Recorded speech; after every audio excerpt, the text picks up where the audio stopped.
unlucky. Really, I ain't got a pain. There's a time I always feel happy as a king. When the red, red robin comes bob, bob, bobbing along, there'll be no more sobbing when he starts throbbing his own sweet song. Wake up, you sleepyheads, get up, get out of bed, cheer up, the sun is red.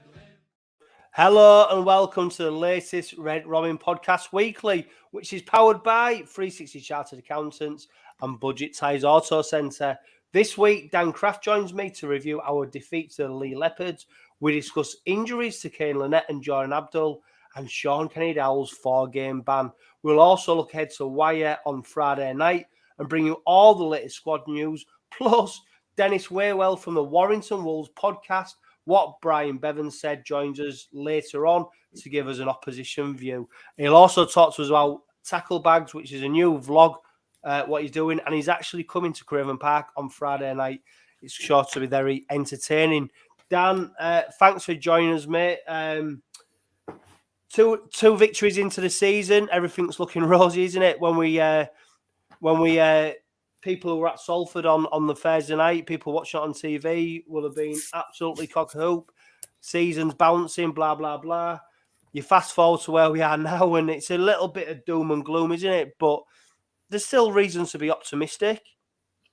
Yeah, of course. It's one of them, isn't it? Where the bubble was always going to burst at some point. We weren't going to go unbeaten all season, were we? It's just a shame that it's a game that really we should be winning, isn't it? I think the disappointing aspect from my point of view with that game was we just went back to, I don't like to talk about him, the Tony Smith way. We're panicking. Was winning most of the game, and we're panicking. We're throwing offloads that we don't need to do. We're trying to score off every play. What we did so well against Wigan is and I know you don't like the term, John, but we managed the game. We were winning, and we were running in 5 tackles and just drilling the ball into touch. And we just couldn't seem to do that. We couldn't seem to complete a set. Whereas what they, in fairness to Leigh, they did that.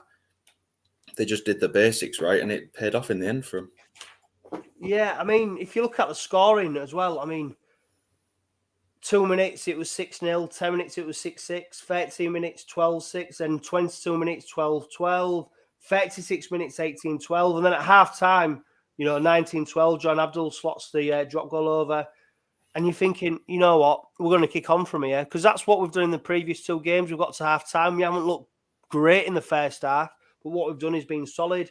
And then we've kicked on in the second half. And for me, what's a really telling factor is, and we're only 3 games in, but the previous 2 games, we'd been the team to score in the first 10 minutes after the second half.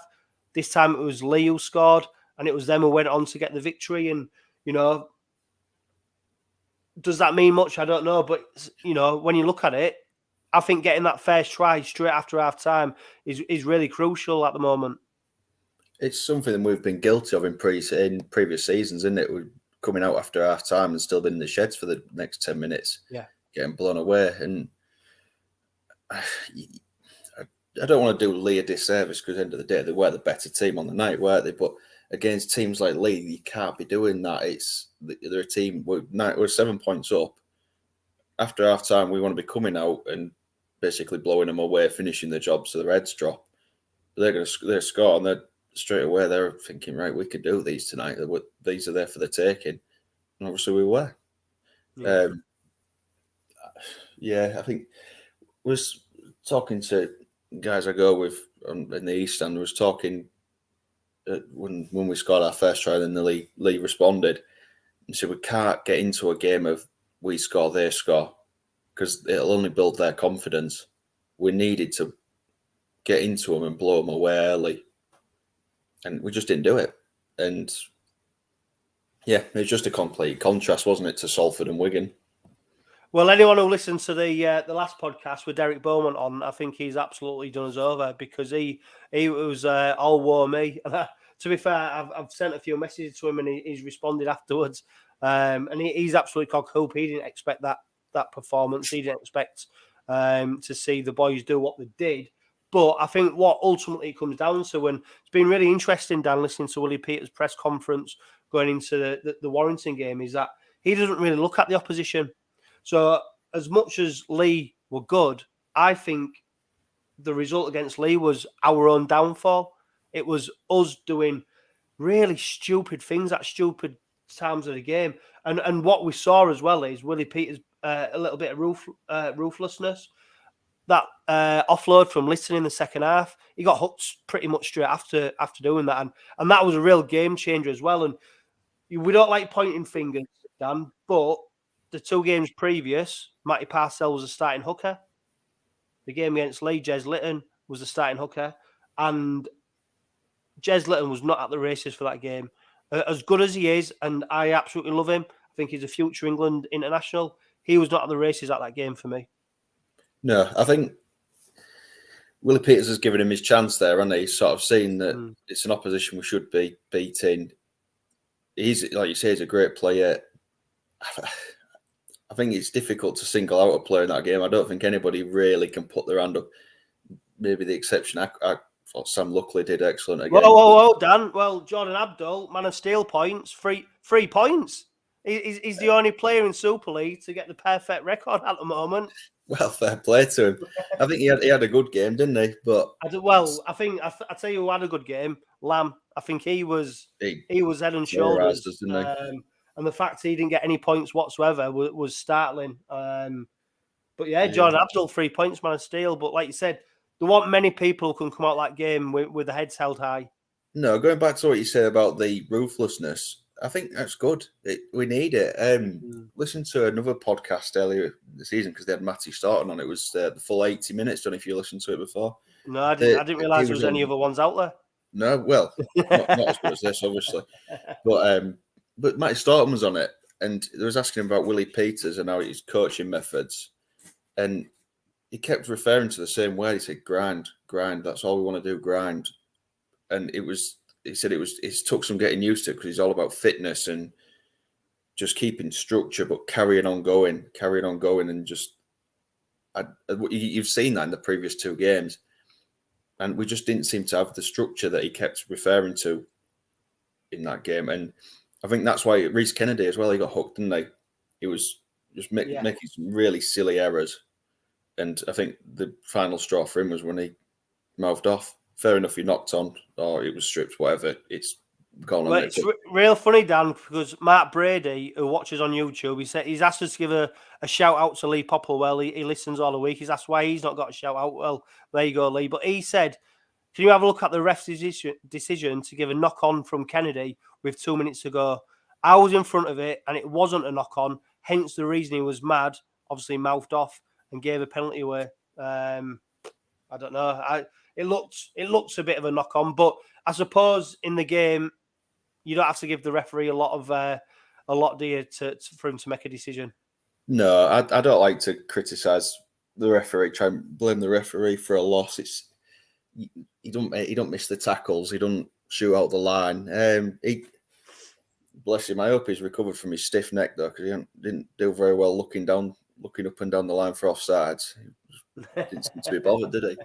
But yeah, I think you just got to control yourself. I know it's heat of the moment, but Reece Kennedy really, seasoned professionally, should know better than gobbing off at that point, just because at the end of the day, he's lost us 20, 30 metres there, when really we could have been defending the set from that, they could be attacking all the way from their own try line, which is a bit more defensible, isn't it, than giving them a bit more open field to play with.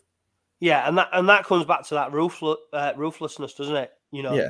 Key moments of the game when all you got to do is keep hold of the ball. You don't need to offload. You don't need to just keep hold of the ball. And unfortunately, against Leigh, Rovers were left wanting. And it's funny though, because if you look at one of the things that Peter said, especially going into the Warrington game, is defence needs to be better. So we've got Rovers made 27 missed tackles, Litton 6 missed tackles, Mikey Lewis 5 missed tackles. As a comparison, Leigh actually missed more tackles. They made 30. And then on the error count, 10 errors from Rovers, but 10 errors from Leigh as well. But I do think there's something in rugby league where it's about doing things at the most important time. And what Leigh did was keep themselves in the game for as long as possible. And when they got the chance, they executed it. I mean, devastatingly to Rovers' effect, but they executed it perfectly. And Josh Charnley don't need a second chance, does he? And when you giving the ball that close to the line, and I know some Rovers fans were saying, well, he didn't get it over, blah blah blah, but it looked a try to me, and you just don't need to give players like that a sniff of a chance. No, the fans said he didn't get it down. It was in touch, whatever. If Rovers had scored a try, and it was similar to that, and the referee didn't give it. If you didn't have the benefit of a video ref, you'd be fuming if you weren't awarded. But interesting you said about the missed tackles. I don't think the stats really reflect. You look at when they kept going down Opacek and Ethan Ryan's side, they were having so much joy. That's why they kept going, and it was infuriating. The last play of the game, you knew exactly where the ball was going to go.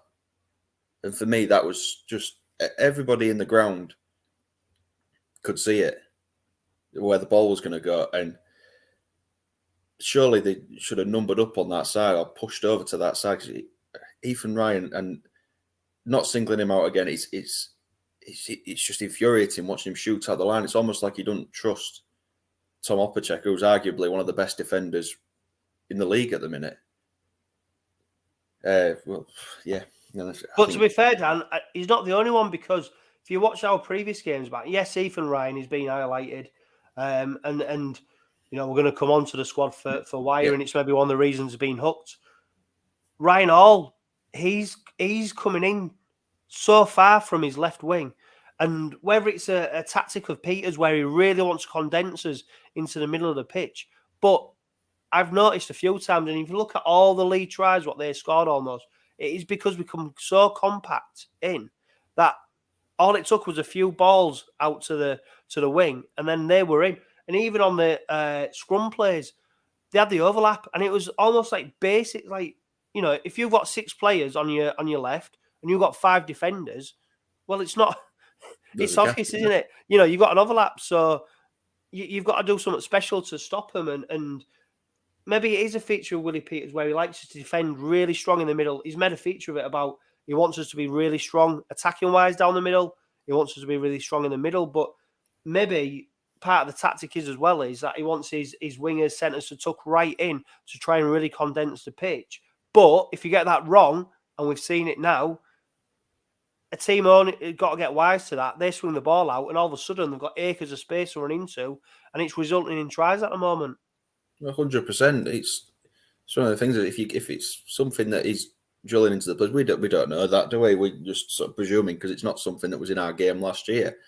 But if, like you say, teams get wise to it, all it takes is somebody that could throw a pass. Remember, like Paul Cook used to love throwing them passes, the cutout ball right over the top. Just all it takes is somebody like that. They're going to terrorise us all game if we stick to that. It's something that all it takes is one mistake and it's a try. The winger's away. It's putting more pressure on your fullback, isn't it? Yeah, and let's not forget as well, I mean, especially Ethan Ryan, he got a lot of praise last season for his defence. Yeah. And more often than not, when he did rush in, he got the tackle right. He did a couple of famous tackles last season where he ran in and absolutely nailed the player. And I suppose, top level sport, elite sport, the fine margins, you only have to be a few millimetres of a second out, and what looks one day is a brilliant tackle, the next day you've missed him, and the scorer try. So it is them fine margins. To be fair as well, highlighted Jez Litton's missed tackles. He was second in the tackle count with 25. Batchelor once again topped the tackle count with 38.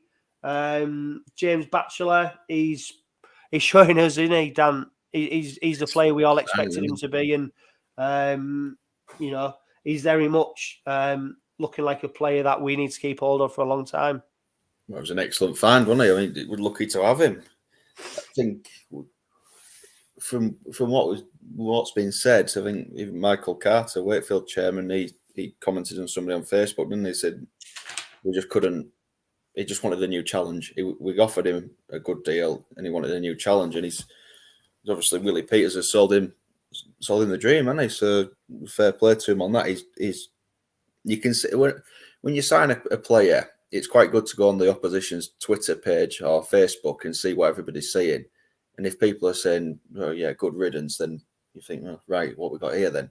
But with Batchelor, everybody's all the Wakefield fans are saying, "Jesus, how have we let him go? And how has he gone to Kingston Rovers and not a St Helens of the world?" I think that's telling, and he's demonstrating that, isn't he? He's consistent, and he's consistently a performer, isn't he? Yeah, he definitely is. Another player who's taking his chance at the moment, Dan, is Sam Luckley. I mean, he led the way with 5 offloads. And he's someone who's really making an impact when he comes on. We saw the offload where it resulted in the try. He's someone who's really took his chance. You look at other players like who we got here. To be fair, do you know what, Dan? I think Reece Kennedy, he got a bit of stick. I had to come off Twitter at the weekend because someone compared him to Dane Tills. And it was almost like, you know, I need a break from Twitter at the moment when I saw that, because when you look at his stats, 14 carries, meters wise, I think he was close to 100. He had an average gain of 7 meters. He was doing all right. I think tackle bust, he had 3. So Reece Kennedy is someone who's doing very well. You've got Sam Luckley. Matty Staunton's now back fit for the Warrington game. It's good to see a bit of competition, especially in the props. Oh yeah, I mean, you say about Reece Kennedy, I can't believe anybody could compare anybody to Dane Tills. Jesus Christ, he was some guy, wasn't he, Dane Tills? But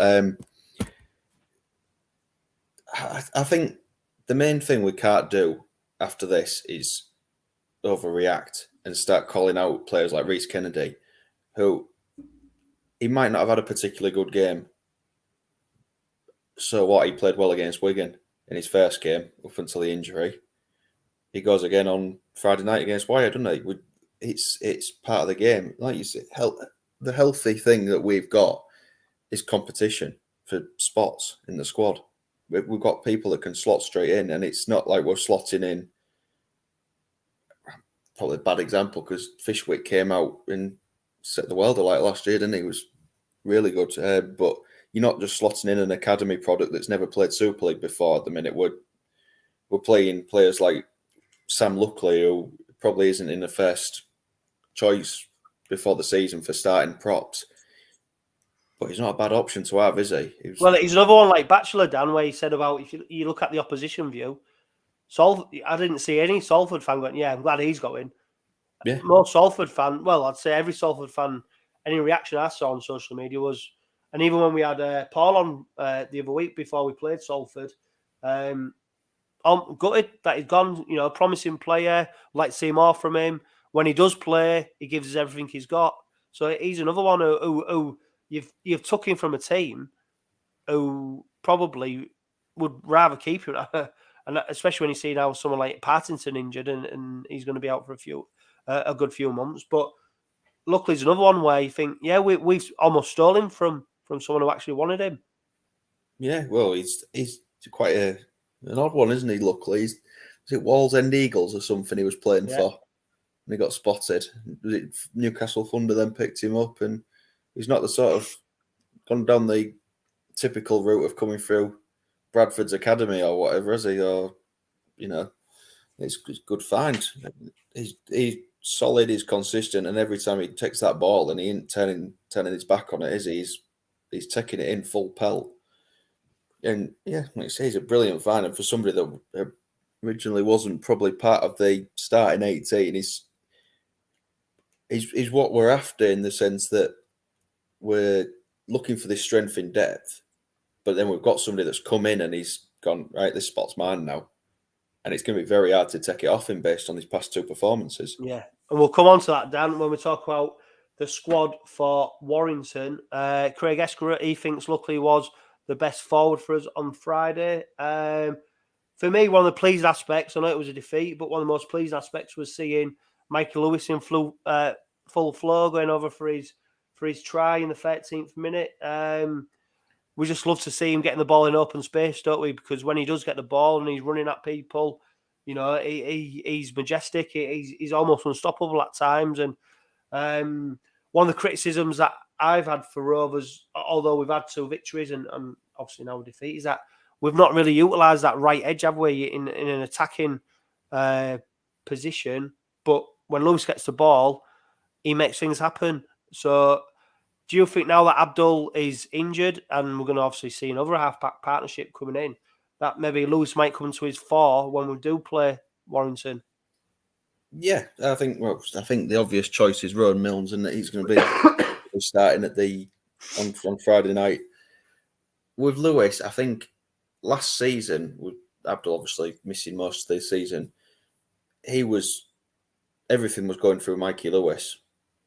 And I think it's difficult. And how old is he now? Is he 20, 21?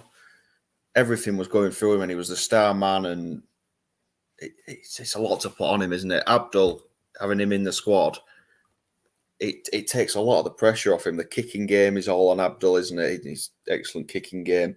And it just gives Mikey Lewis a bit more breathing room to develop. But that is me worry now that Milnes is another young lad, isn't he? He's not very old himself, so I think Lewis is going to have to take charge again, isn't he? But we did have a few good performances last season where they were playing in the halves together. So, but I don't want to say he's been restricted by Abdull. That's probably not the right way of putting it. But he hasn't had the focal point. The limelight hasn't all been on him, so he's been able to do probably some of the grind. Like his defense is excellent for a little lad like him. Yeah. One player who definitely won't be playing against Warrington, Dan, is our captain, our leader, Shaun Kenny-Dowalls, against Leigh. He made 14 carries. He did 118 metres. He had an average gain of 8 metres. He had 5 tackle busts, 3 offloads. Unfortunately, he also seemed to pick up a player who was allegedly injured, picked him up off the ground. And as a result, he got a Grade E charge. And as a result of that charge, he was found guilty. And now he's copped a 4-game ban. What's your thoughts on that, Dan? Well, don't want to go too far into my particular thoughts on it, but you can't do it, can you? Even if Reynolds is throwing himself around like a footballer, you can't do it. And the annoying thing for me is that match review panel will have watched that clip that Phil posted on Twitter. It'll be that sort of length of clip. They won't see the whole game, and it annoys me. Players refusing to play the ball, standing up, throwing their arms up in the air, give me a penalty. We've had that all game. So when he goes down like that and Kenny-Dowalls goes, get up, soft lad, then I think it's more frustration at he knows he's not injured. There's probably been words exchanged. Unless they've got a microphone there. Reynolds has probably said something to Kenny-Dowalls, or either way around. They know he's not injured. Players, if he was seriously injured, I'm sure Kenny-Dowalls would have been the first one to be, whoa, physio, stop the game, ref. Which was highlighted down by the fact that they took his good disciplinary record into account when they issued the ban. Still came out with 4 games, which is madness. Yeah, it's a point I made about, hang on, Shaun Kenny-Dowalls is not the type of player who's, since he's been at Rovers, he's been an absolute gentleman, exemplary captain. He leads from the front. Whenever he's spoken at, any event, he's first class. He's not the type of player who's malicious, and he's not going to do something like pick up a player with aggression because he's angry. He's not going to do it. Roberts, he obviously was trying to milk, for me, my opinion, he was trying to milk a penalty there. He was trying to get something out of it. Kenny-Dowalls reacted to that. The fact he then gets up and plays the ball highlights the fact he's not injured. The referee makes no call. No. And that doesn't seem to be taken into account. It just seems to be the action that Shaun Kenny-Dowalls did. And the fact that he would have actually copped a longer ban. Say he'd been sent off twice last season, he would have copped a longer ban on that basis. So for me, I didn't even see enough in it. I get the rule on the back of what happened to Mossy Masoi, and we've seen it where players have been lifted up and they have been injured, but there just doesn't seem to be any context in what happened there, especially when I've put the on social media the Catalan and Leigh Leopards game where one of the Leigh players was literally dragged up from his shirt after he'd got a high hit. The referee gives a penalty against to Leigh. No action taken, and that was a player who had actually just had his head took off. Yeah. Look, I'm looking for Rovers tinted spectacles. I get that, but I genuinely think if I saw this same incident occur with an opposition player, I'd probably still have the same view. And I think it's a nonsense that our captain now is going to be missing for 4 games. I just think it's the length of the bans they dish out for that. If you compare it to other incidents, you just think, if Reynolds had stood up to play the ball and Kenny-Dowalls had smacked him across the chops, it'd have got a lesser ban. Yeah, totally agree. Yeah. It's not. It's just how it's not comparable to other. I know there's a risk of injury if somebody's seriously injured, but I think 4 games is ridiculous. I think you watched after the first couple of rounds, the disciplinary, you read the charges and whatnot. It just seemed like there was a bit of common sense now. All they wanted to do was dish out £250 fine. They're obviously having a good Christmas party because that's all they wanted to dish out, the fines. And it was like, this last season he'd have got a 3-game ban for a bit of a shoulder charge or off the ball incident. Now it's just a slap on the wrist, don't do it again, £250 fine. You're getting the best players out there, like the Kenny-Dowalls of the world, that people are paying the money to go watch. You're getting them back out on the pitch because you're sort of going, it's rugby league at the end of the day. If he's tackled somebody a bit high, a penalty sufficient or a yellow card sufficient. But now this just seems to be a backward step for me. And like you say, it's Rovers tinted glasses. But if it had been the other way around, if it had been Reynolds on Kenny-Dowalls and it had got a 4 or 5 game ban, we'd probably be laughing about it. But would we say it's the right call? We wouldn't, would we? We're not. Even if it was one of the LFC player that had been charged, we'd be laughing about it, but we wouldn't be saying that was right. That is disgusting. He deserves a ban. And what makes it worse in the context of the game is, of course, when we saw Dagger get green carded to offer 2 minutes, and then we've seen the subsequent ban that the player who made the tackle on Dagger has got, and yet at the game, at the time, it's Rovers who were penalised by having to have Dagger taken off because the referee thought he was either feigning injury or he wasn't seriously injured enough. And these are the things where you sort of left scratching your head, aren't you, about where the game's at. And a lot of it is about protection of players. I get it. But the interpretation and the application of some of the rules that are here just seems to be so off in so many different games. I think that green card rule is a bit ridiculous. It should be applied with a bit of common sense. I think, I don't know if you saw a bit of Twitter conversation with former referee Ian Smith. He tagged in that post and he basically said he's got the decision wrong. And I don't think Liam Moore will go back to the sheds and whoever reviews it, or it be Ganson and that, I'll give him a pat on the back and say, well done, it's what it is. I think he will be told you've got that one. That's a bad one, Liam. But it's just how, like you say, we was penalised for it. It's clear that he was walloped. You've got the match commissioner watching the game. You've got 2 linesmen, 1 linesman that was more or less on top of it, and the referee. How was nobody seen him get levelled? And at the time, it was 12-all. We're not playing for time. That green card rule was brought in to stop people for feigning injury, playing for time. Well, at that point, we're not playing for time. So what is the purpose of the green card? Yeah. If he's not going to give a penalty, he's got it wrong. Fair enough. It's a mistake. We all make mistakes. But Dagger's gone and got back in the line, ready to, back at fullback, and he's made the the effort to go over there and go, no, you've been silly. There's your green card. Go sit down for 2 minutes. And it was funny as well, Dan, because once 𝓡𝓸𝓷𝓼 went off, he didn't sit down once. He just stood on the touchline. He was almost raring to go to get back on. It was just, And I do think sometimes, though, Dan, I don't know about you, when the game's not on TV, it feels like a different game.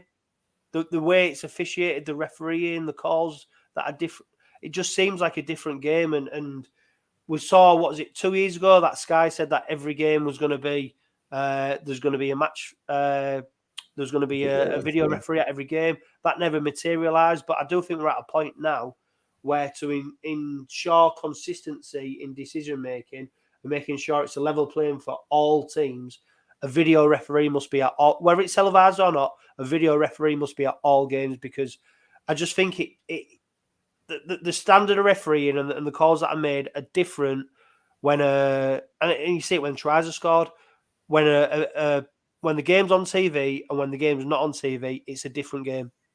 Well, 100%. I mean, I know the NRL's miles apart in terms of money, but I watch more or less every NRL game on a weekend, and they've got a video ref at every game. It's a level playing field. Friday night want a level playing field in comparison to the Sky game. Yeah. I know we'd go back to Charnley if it was a try or not, we'd know. And if you had a video ref at every game, you're not going to get all the angles you do with Sky. All you need is the game's been filmed. You can use that footage from above. You'd have clearly seen Dagger being taken out in that instance. You'd have got a decision there. But even if you had a camera behind every goal, behind both ends, behind each post, you're gonna cut out some mistakes, aren't you? Some referee mistakes, which in turn takes the discussion away from the referee. Because at the end of the day, we don't want to be sat talking about a referee. We want to be talking about rugby, don't we? And I just think it's something so simple that wouldn't be that cost prohibitive, and it's another rugby league on goal, isn't it? It is. Obviously, we suffered the loss of Shaun Kenny-Dowalls as a result of that game. Another player who's going to be missing is Abdull and Linnett. He got 1 point in the Man of Steel points. For a lot of people, he was actually their man of the match when I looked at and canvassed opinion. Abdull and Linnett, I mean, he's been fantastic already this season. Unofficially, I heard he could probably be out for the season. Although he's been given a month. It's an injury that could be a lot longer. So fingers crossed it is only a month. But Abdull and Linnett is going to be a big miss, isn't he, at least for the next few weeks and hopefully not much longer. Oh, it's a massive loss whenever he's not in the team. He's one of them signings that I'd put him up there with a Clint Newton of imports from Australia. You know, it's in terms of standard and consistency that he provides. I mean, going back to the strength and depth, it's not a bad second row still to have, is it? Batchelor and Holton, which is not too bad, but just a massive loss, isn't it? Abdull and Linnett, he's just consistent. You struggle to find a bad game that he's had. And I hope it is just a month, because we need him back as soon as possible, don't we? Need that full strength squad out on the field. It's just infuriating, isn't it? And you sort of look, we've got all this strength in depth and we're just picking up injuries already. I know we're not the only team to pick up injuries, but it's just, you sort of think everything was going right until Friday, wasn't it? That's Rovers' way. That's how it exactly. goes.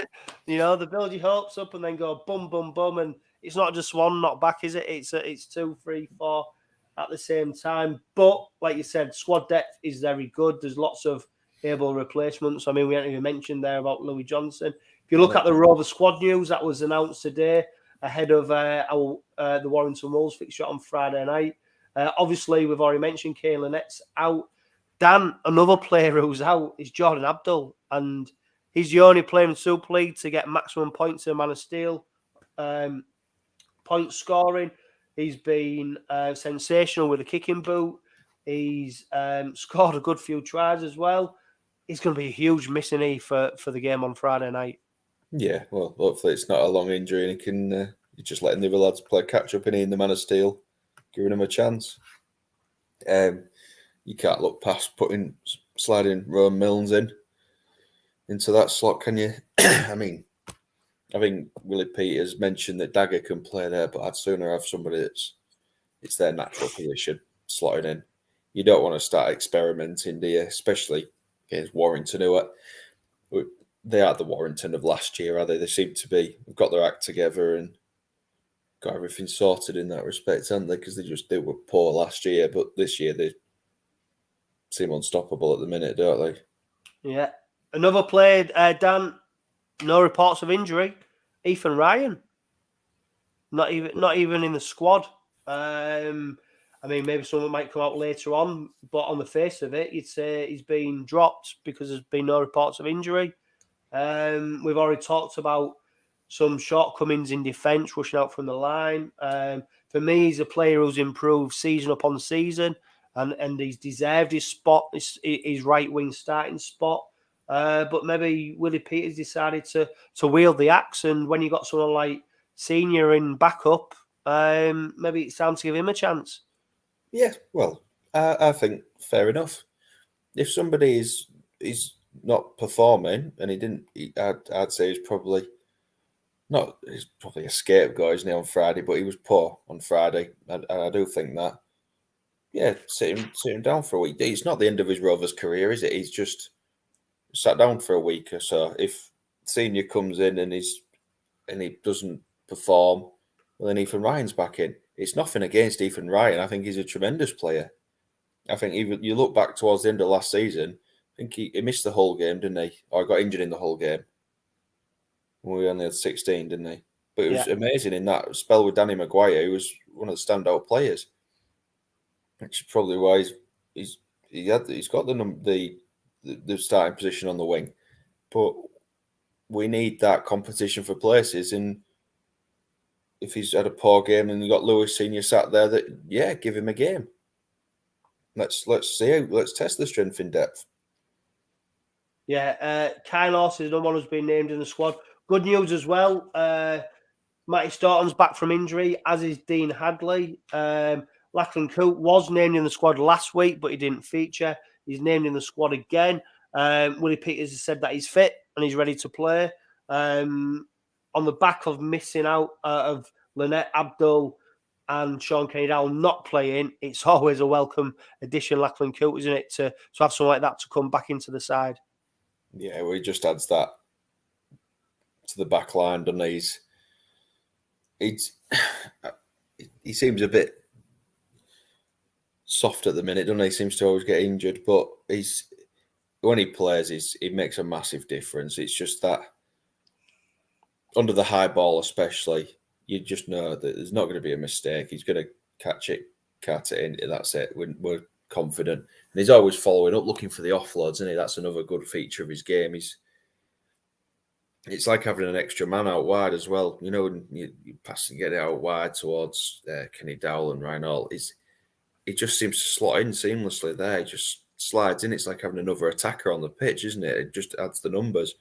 I think he, not taking anything away from Will Dagger. I mean, he's been a great servant to the club, but it's a massive difference in it when Coote plays to Will Dagger at full back. I think you can't compare them, can you? Yeah, no, I totally agree. We've got Dennis from the What Brian Bevan Said podcast. He's raring to go. He's about to join us very shortly. But Dan, you're going for Rowan Milnes at half-back instead of Will Dagger. Is that right? Yep, that's what I'd go with. I totally agree. I think horses for courses. I think Rowan Milnes, it's his position. We've seen Will Dagger play at full-back. I think that's probably his best position. For me, I think Milnes deserves the opportunity to slot into there. Obviously, we don't see what happens in training, but for me, I think Milnes is the one who's got a partner, Lewis. I think he's a good foil for Lewis. So it'll be very interesting to see how we'll line up on Friday night, but I fully expect Milnes to be playing, as does Dan Craft. Dennis, it's great to have you on the podcast. Allegedly, you've only got a face for podcasts. You've not got a face for live streams. But you look all right to me. So that's very kind. I mean, everybody thought it was about 78 the way that we talk on our podcast. So it's quite a surprise to everyone when they realise I'm only 39. Well, that is a big surprise. Yeah. What are you laughing at? What's Dan laughing at? He chuckled then when I said that. Listen, the only question I've got is it snowing? Is it snowing up there yet? Do you know what, mate? It has been snowing today a lot of times, but do you know what? As quick as it's come, it's gone. So Good. there's All no right. snow on the ground at the moment. And have you phoned ahead and they've pumped up the orange ball? Because I love a good orange ball game, mate. Well, we don't need to because I've seen on your Twitter page you're bringing your own out, yeah, just in case. That's right, just in case. Everyone loves a good orange ball, don't they? They do. Two. You better bring two just in case, though. Oh yeah, that's true. But Dennis, thanks for joining us. You do the What Brian Bevan podcast.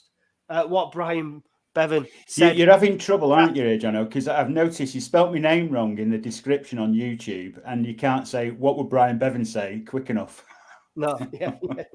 And also you do the tackle bogs. I know tackle bags. Oh, well done. I like that. Yes, very good. Yes, I'm doing the tackle blog. I'm doing it now. Tackle bags blog. I can't even pitch my own thing. And we thought we'd put a bit of a spin on it this year, that we'd do a vlog of rugby league and going around to all the grounds. A bit of a departure from the podcast and a bit more light-hearted and I suppose in a positive way, trying to paint rugby league and looking at the crowds and each of the different destinations, and I'm doing it in a camper van. Which is going to be a challenge, especially when I saw the temperature this morning. That looks like it's going to be quite difficult. Yep. So, Dennis, you went to, before we talk about the Warrington game on Friday, you went to Cornwall. When was that? A couple of weeks ago, last week? Yeah, it was 2 weeks ago, I think, no less now. I kept getting it wrong. I thought it was Rochdale Hornets, and it was obviously Rochdale Mayfield, and met all the guys down there. It was really good. Gareth Davis, their media guy, is such a professional, and he wants everything to be right. He really arranged it all for us, and we had a great time. It was a really good atmosphere. It's a great place to go, and I think if you're on holiday in Cornwall, why wouldn't you go and watch a game of rugby league? £5, and the pasties are all absolutely superb. So yeah. And maybe it's me being a bit patronising, but they get over 1,000 people at a game. It's staggering, isn't it? I mean, when you consider for the level of rugby league what they're playing at, and the fact that there's no real heritage down there of rugby league, that they're able to attract such big crowds.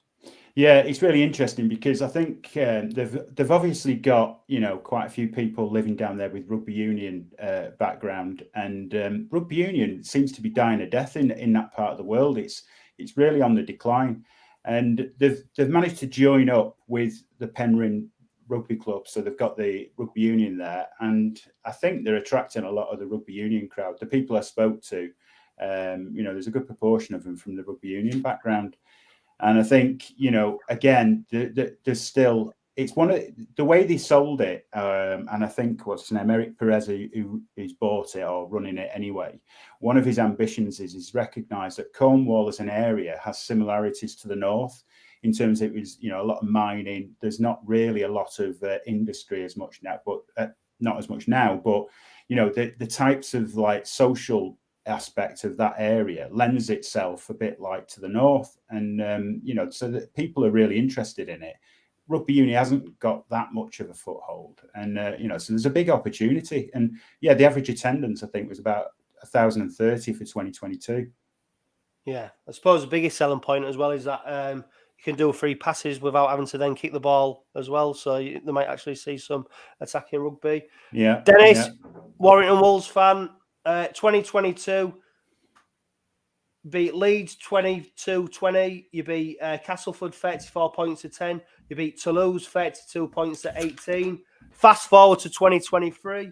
Thank God for that. Opening game, 42 points to 10. Victory over Leeds, 26 points to 16 victory over Huddersfield, and then most recently 36 points to 20 victory over Salford. Every time I hear the pundits, they say, "Yeah, but it's different this season." Tell me why it's different this season. We're going to bring a song out. It's going to be titled Balance. We're in the middle of recording it now, because that seems to be the catchword, or the word that they're using a lot in the start of the season. And I'm not entirely sure what that balance is yet. To us, it seems like we've just solved the forward issue, which was the big issue for 2022. And we went completely overboard and bought the whole market of forwards that were available. And, when you look at some of the stats and things that we've done in the first 3 games, quite clearly, we're just running behind a massive brick wall at the moment. I was just looking at the Paul Vaughan stats, which I have to say haven't quite made it onto the Betfred Super League. Well, how have you got these, Dennis? Because I'm pissed off. Because the Super League website, like a lot of things in rugby league, is not fit for purpose. Never mind the simple things of literally a piece of paper and a pen writing down his stats. I don't understand how they cannot get that on the website. No, that's true. But we're fortunate that we've got Sam Sankey on our podcast, who's the stat man. And I quickly messaged him earlier, and he did, he's got all his spreadsheets out and everything. And so Vaughan, for instance, 75 tackles so far, only 1 missed. His tackle bus has got 8, carries 60, meters made 520, an average of 8.5 so far. Offloads 4 with only 1 error. And for me, behind Williams, he's probably the standout man. And we had a bit of a wobble last week, and we're obviously a bit of a wobble. We were way behind with Salford, and it seemed to be in the second half that just went back to the basics behind that forward pack with Vaughan leading it, and it just made the whole difference. Yeah, and what was impressive about that comeback against Salford is not only did you obviously go on to beat Salford after being 20 points to 6 down at half time, is you actually restricted Salford to no points in the second half. And that was a team who obviously had a good rollicking at half time, but managed to turn it round. But players like Paul Vaughan, he absolutely standout player. You mentioned George Williams, another one. Are they your biggest threats at the moment, or have you got a number of threats that we need to be looking at? Well, yes, they are, quite clearly. I mean, the forward pack is going to look to dominate again. I mean, it's working for us at the moment. You can't stop Williams at the moment. He's just on fire. So he's obviously being able to, do what he does best. I think with Drinkwater there, I described him as like a bag of postcrete. And he's just like, stuck in the middle of the park there, but everything's going through him while Williams is able to do his thing. But if you want to look at opportunities for where 𝓡𝓸𝓷𝓼 could maybe, expose us, our right edge has been talked about in terms of, being a bit of a weakness this year. Now, I have heard you guys talk about it already, but, Shaun Kenny-Dowalls missing for you guys would have been, I want to see him play. I think that incident that you've already talked about was a load of rubbish. It was like, he slapped him across the face. So, even if the referee or everybody else got it wrong on the game, looking back at the video, I think you use a bit of common sense and say there's nothing really to be seen there. So it's a disappointment that he's not playing, because I would have liked that challenge of Shaun Kenny-Dowalls on the, in either centres, because our centres are probably it's been speculated a bit weak this year, and it would have been nice to see that challenged a bit. Yeah, well, I mean, look at the centres. Greg Minikin, he didn't pull up any trees at Rovers, had a serious injury. He transferred over to Warrington, another serious injury, and obviously it'd be interesting to get your take on Minikin, because, like I said, he didn't pull up many trees at Rovers. And is he the player that you expected? Is he the player that you want him to be? No. I mean, I don't want to sound too negative, because it is early days, but there's been I noted in one of the matches that when we did our analysis, and he jumped out the line, and they scored on the edge. His tackling's a bit suspect. He's not a centre that's going to light the world on fire at all. Excellent. Well, that's so. Perfect timing for Shaun Kenny-Dowalls to be injured then. Sorry. Well, I know. I think it's disappointing, because, I mean, you guys have got a couple of key players out, haven't you, this week? And I think the test for you guys is, how well coached they are as a team, and people are able to make that step up and continue with, let's be fair, pretty good start to the season. I watched your first game and I thought that was pretty impressive. Yeah, we saw squad announced earlier today. Matty Nicholson's back in the squad. I think Matty Russell as well. You've had Riley Dean recalled from Featherstone, although unless there's a serious injuries, it looks like Riley Dean will go straight back to Featherstone. Don't like he'll play, but do you expect Matty Nicholson to go into the squad on Friday night? I don't know, because he dislocated his shoulder. It was supposed to be for 4 weeks. I don't know whether this is just to sort keep him close to the squad or not. Yeah. I don't know whether he'll play. I think we got away with it last week. I think we played Peter Matautia here in the second row, and he did an half decent job. I think we thought so. Maybe that'll be the way this week. Yeah. So tremendous start to the season already, Dennis. Are you expecting 4 from 4? I you know what? I don't really like. I have predicted that we'll probably win by 14 points. Sky Bet have got us with you guys having a 10-point start. I think, but you know what? It's a tough trip over there. Depends what time we set off in the coach, really. Because I think we set off at about half past 6 last time, didn't we? And I think that really, that was a mess, wasn't it, last year? But I don't think, I think there's always an opportunity to turn us over. I think we saw a wobble against Salford last week. And you know what? When you think about the mental side of it as well, we won 3 games last season and everything was rosy. Mentally, we've got to get past it again. And if you guys turn up and do one on us, then all of a sudden we're getting worried again. Yeah, Dan, I'm going to bring you in. It's not the first time we've faced Warrington with a bit of adversity over the last couple of seasons, is it? And normally when we've had that adversity, we've come out on top. We've got a few injuries, suspensions, etc. But when you look at our squad and potential starting 13, it's still not a bad lineup, is it, Dan? No, we're not in a bad place, really, are we? Like I was saying earlier, John, we can. There's players like for like we could slot in, and they aren't bad replacements, either. They're not players we're dragging up from the local park. They are players that have got Super League experience. Rowan Milne's in for Abdull. He has played a good handful of Super League games. I think my concern is the structure that Abdull brings to the team, and I think that's something that we need to make sure is right on Friday night.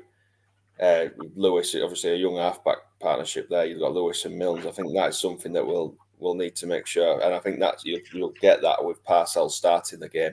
I think he's the experience directing the team around the pitch that we'll need. Yeah, and the thing is, for me, you can have like for like players, swap. What you can't swap is partnerships. You can't swap understanding. You can't just bring in a player and go, boom, expect to know when the person next to you makes them runs, when he knows that you're going to offload it, when you go in to go for a tackle, is he going to come with you? They're the things that you don't get when you just swap players. And that's my only worry on Friday night, when you're coming up a well-drilled Warrington side and, a team that have got players there that Daryl Powell wants and the better understanding, etc., etc. Are we going to come up short? Basically, not necessarily because we're playing a team with better players, but just they've got a better understanding. They've got the more well-drilled. It's going to be an intriguing encounter, Dennis. You're coming over to do tackle bags, your new vlog. What are you most looking forward to coming to Eastall apart from the weather? I've been doing my research and I've been doing a long list. It's a place I've never really explored. Hull. I only went to one match years ago, and I live obviously down south now. And I've got a long list. The George Hotel in the Land of Green Ginger. I have found out that has claim to the smallest window in England. So that's obviously I've got to go there now. So that'll be the first place. But there's a few other places around Hull. It was it's part of the what do you call it, culture city, wasn't it, in 2017? City culture, yeah. So I'm quite looking for. I'm making time to actually go around and have a look at Hull and do some filming of that. because there's some good things. I do like art, so I'm going to an art gallery, and I don't know whether to put it in the vlog or not, because people are probably going to say, what the bloody hell is he doing in there? What's this got to do with rugby league? So for that reason, I will be putting it in the vlog for sure. Do you like graffiti art, Dennis? Yes. Yeah, you'll see plenty of that in all. Don't worry about that. Oh, right, okay. It's not commissioned by Banksy then, is it? Because that's what it's like in Bristol. No, we've got Wanksy. Oh, right, okay. I'll have to keep my eye out for that then, won't I? I'll tell you what, I'll bring a few of my own spray cans. I'll fit right in. No, it's going to be fantastic. And Dennis, let people know where actually people can find the vlog, and especially after Friday night, where people will be able to watch it. Yeah, there's the T-shirt. If you want to get a T-shirt, then they cost £47, which is actually the price to get into a rugby union game. You can find us at Tackle Bags on YouTube, and usually we put it out on social media as well. But if you look for a rugby league vlog on YouTube, you should find us easy enough. I haven't got anything written down, to be honest, Jono, at the moment. But anybody who wants to sort of contribute during the season, wants to come along and get interviewed and things like that, then come and find me out, and I'll let people know where I am any particular weekend. Although I won't be telling them where I am in my camper van, because I don't want any knocking on the door at some ungodly hour. Yeah, there's a couple of laybys you might not want to park up in. Oh, right. Especially when you get close to Hull. So you will message me, won't you? Yes. Yeah. Yes. Got your list, haven't you, John, on them? You know Although you did say I could come and camp on your drive, didn't you? Oh, there's lots of camps that camp men that come and park on my drive. So don't worry about that yet. Okay, that's my backup plan. But no, Dennis, it's been a pleasure. Make sure you check out Craven Street when you come to Craven Park. I'm sure you'll receive a warm welcome. It's a real good addition to Craven Park, and all Warrington fans are welcome. So it's going to be a really interesting night on Friday, and hopefully you have a great night. Not too much of a great night though, and you don't come away with the 2 points. Yeah, looking forward to it, and thanks for having us on anyway as well. Thanks, Dan. Thanks, Jono. Cheers. No worries, Dennis. Catch up soon, mate. Bye-bye. Cheers, bye. Yeah, when you look at the squads, Dan, I mean, Warrington, they're on great form, aren't they? They've got some real standout players. George Williams, I mean, fresh from a fantastic World Cup with England. And, on paper, it looks like they've got a fantastic squad. But like we've said, we've seen Warrington before when they've been on top, when they're supposed to put the victory against Rovers. We've seen it before, and Rovers have managed to come up with a result. And what I'd love is a repeat of when Warrington came to our place at the start of last season. They turned up late, and we put them to the sword within the first 10 minutes, and that was pretty much game over. Yeah, like last season, I think with the end of season review podcast we did, I named that as my favourite game of the season. I thought it was brilliant. We blew them away, didn't we? It was 20 points up within quarter of an hour. It was excellent. They're different kettle of fish to last year, aren't they? I think they've kept quite a bit of the bulk of the squad, and you sort of look at George Williams. He came back from Canberra, didn't he? And he was an absolute waste of space last year. Their fans were getting on his back. And he said he's gone away, had a really good World Cup, and he's come back and he's hit form, hasn't he, for Warrington. And when he's in form, he's arguably one of the best in the league, isn't he?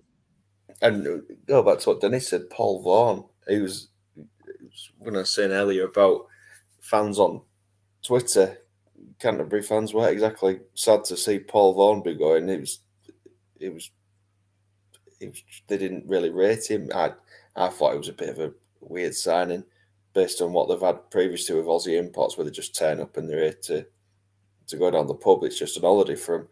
But he's been exceptional, and he's one to watch this season for us. And especially on Friday night, he's one to keep an eye on. We just got to play what's in front of us and not the team on paper, haven't we? That's the main thing on Friday. Not be looking at the squad going, that's George Williams. We just need to play what's in front of us and play our own game, and hopefully that's enough to see us edge it. We're not going to run away with it like last season, are we? We know that it's going to be, if we're going to win it, it's going to be a close game. I think what we need to get into is what I said earlier about well, Leigh got into us. They score, we score. If it's going to be like that, I think we can keep hold of them and maybe nick it. Yeah, and it is definitely going to be a big battle in the middle. The mantra from Willie Peters is that at the moment, don't worry about the opposition. We'll do our job, and if that's good enough, we'll get the victory. But the more you worry about the opposition, I suppose the more you can tie yourself in knots. Exactly. Yeah, we don't want to be sort of thinking about them and getting overawed by them. End of the day, it's just another team, isn't it? Nobody's really. I know Leeds beat them, but nobody's on par with St Helens for me, and on form St Helens, and anybody else is there for the taking in this league. Exactly. And some other news come out of the club. The women's side got off to a good start last Sunday against Autocentre and Linnett. They beat them 32 points to 10. They take on Wakefield on Sunday at Craven Park, 2 p.m. kickoff. And the Academy are in action for the first time when they take on the Warrington Wolves on Saturday, 1 p.m. kickoff, also at Craven Park. It's been another jam-packed episode of the Red Robin Podcast Weekly. A huge thanks to Dan for joining us for this week's episode. Of course, we are powered by Budget Tyres, Autocentre and 360 Chartered Accountants. But for now, just please remember, live, love, laugh and be happy.